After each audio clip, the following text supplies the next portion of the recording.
André, pues, continuamos. A ver cómo sale el zapateadito por aquí con los humildes de la sierra. André, pues, saludotes a la gente de la sierra. A esa A toda gente, esa gente bonita. que nos apoya, que nos sigan apoyando siempre. Y ahí estaremos. André, pues, somos para ustedes. Dice...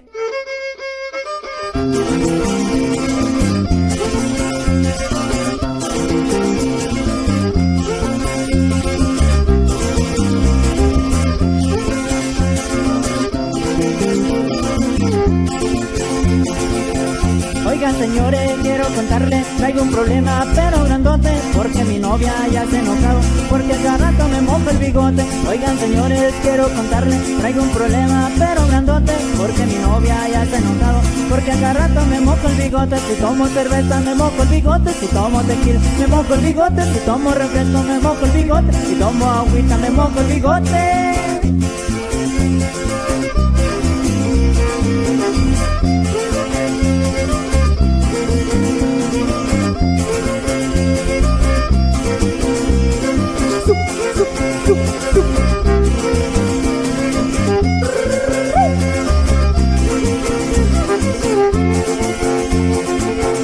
Ya había pensado cortarme el bigote y en vez de eso dejarme patillas, pero mi novia no me ha dejado porque el bigote le hace cosquilla. Ya había pensado dejarme el bigote y en vez de eso dejarme patillas, pero mi novia no me ha dejado porque el bigote le hace cosquilla. Allá en el cine le hace cosquilla, allá en la playa le hace cosquilla, allá en la playa le hace cosquilla, la orejita le hace cosquilla.